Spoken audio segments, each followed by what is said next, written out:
Welcome, my friends, to the world of HeroQuest, a place unlike any other. Gen Con 2025 is heading into the last 2 days of the convention, with local news reports reporting it's a sold-out venue. So if you don't have tickets for this one by now, you're gonna miss it. Boots on the ground have reported that there's one small subtle hint about the future of our favorite dungeon crawler, HeroQuest. Leading up to Gen Con, speculation ran wild about the potential Wizards of Morcar tease, and sadly there was no official talk around its whereabouts.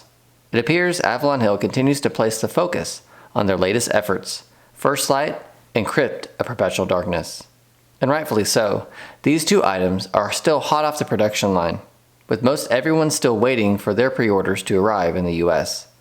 So what lies beyond the World's Edge Mountains for HeroQuest? Let's get into all the gritty details as we wait out the rest of the year and hold fast to a hopeful Wizards of Morcar release. You won't want to miss this. This is the Fair Weatherman.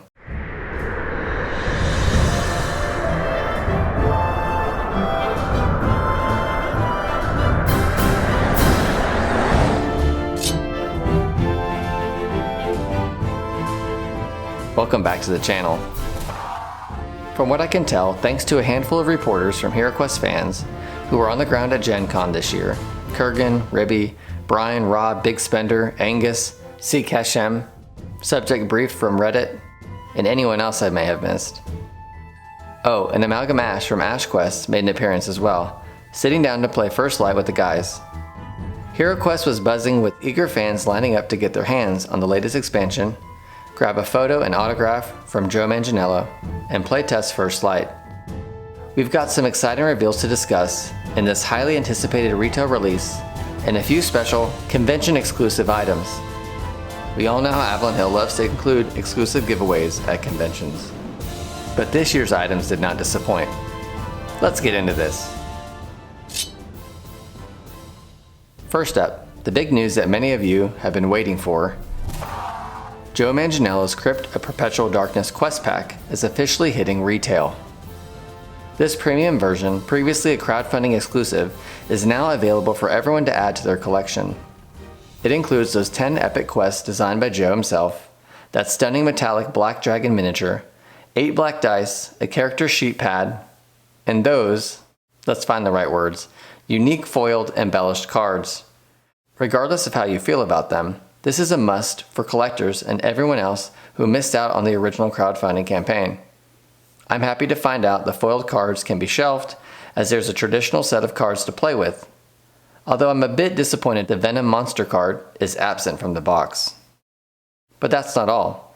Avalon Hill also had a special treat for Gen Con attendees, a convention-exclusive GM screen for Crypt of Perpetual Darkness.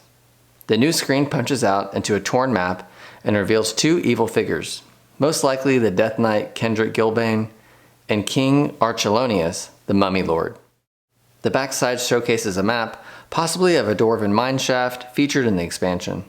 It's a fun giveaway for fans who made it out to the booth and picked up an early copy of this expansion. Last year's fans were chasing down yellow dice that were later referred to as piss-colored, and earlier this year we saw an exclusive green-colored Dread Sorcerer mini with the release of First Light. It appears this year's haul was paper-driven, including a rat and candle poster featuring Lance Lutenthal, sporting the likeness of Joe Manganiello. We get it already, you're kind of a big deal. There were a lot of us eager for Kurgan to have another sit-down interview with Doug or one of the folks at Avalon Hill to talk about the future of HeroQuest and pick his brain on the latest expansion.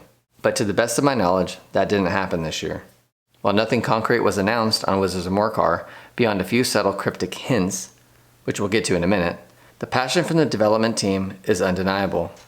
As an outsider who didn't get a chance to make the journey to Gen Con, it's been fun to see the Avalon Hill team interact with the fandom, and the photos coming in brought a great sense of joy to this weary adventurer. As you know, I've been anxious about the state of Hasbro and the future of HeroQuest, and I've been vocal about wanting a sign that we're going to eventually see a Wizards of Morcar release. After all, for many of us, this expansion is at the top of our bucket list. So, did Avalon Hill subtly hint at a future Wizards of Morcar release in the form of a prequel quest? The Gen Con exclusive quest titled Dread on the Horizon mentions Graashack, the Orc Shaman of the Northern Tribes. For those who played the original expansion, Graashack is one of 4 powerful lieutenants. This reference, along with other clues in the quest, suggests that this new adventure appears to be a prequel to the classic Wizards of Morcar quest book. It wasn't until someone posted a picture of the Gen Con exclusive quest that the fandom saw the storyline and made the glaring connection. Without giving anything away, the quest labeled Online Quest 4 will likely be released soon. For now, you can find the images on the HeroQuest Reddit page and the HeroQuest fans Discord. An official announcement or a glimpse of the Wizards of Morcar box remains a mystery. It's difficult to say whether Spiel Essen will be the venue for the big reveal. Given the recent retail release of Joe Manganiello's Crypt of Perpetual Darkness, which is still fresh on store shelves, overseas at least, it's unlikely Avalon Hill will rush to announce the next chapter in this epic saga. But it's safe to say this is an obvious wink and a nod, letting the fandom know to hold on a little longer. Historically, they've allowed new releases a solid runway to generate revenue before moving on to the next. This strategy suggests that we might not see a retail release for Wizards of Morcar until sometime next year, possibly with playtesting at Gen Con 2026. But I'm happy to see signs pointing in the right direction. While fans who have the Mythic tier release might be disappointed with the wait, in the meantime, the rest of us are excited about this somewhat new release brings many of us one step closer to catching up with all the content distributed in the Mythic tier backing.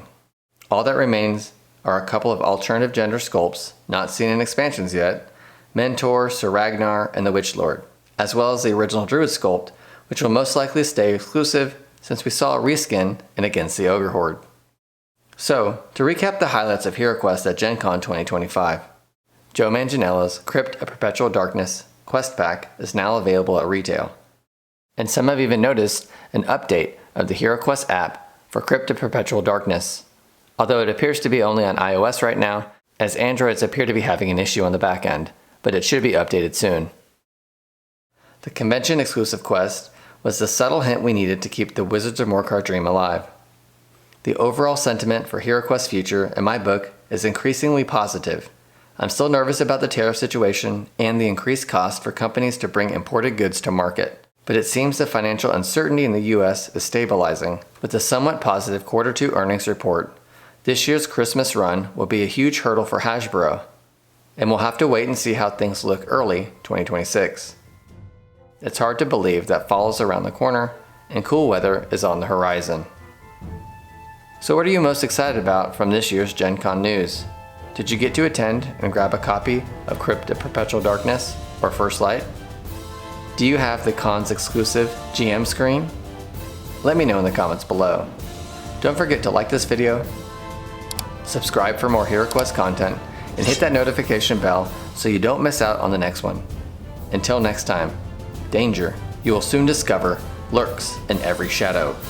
Come, let the quest begin.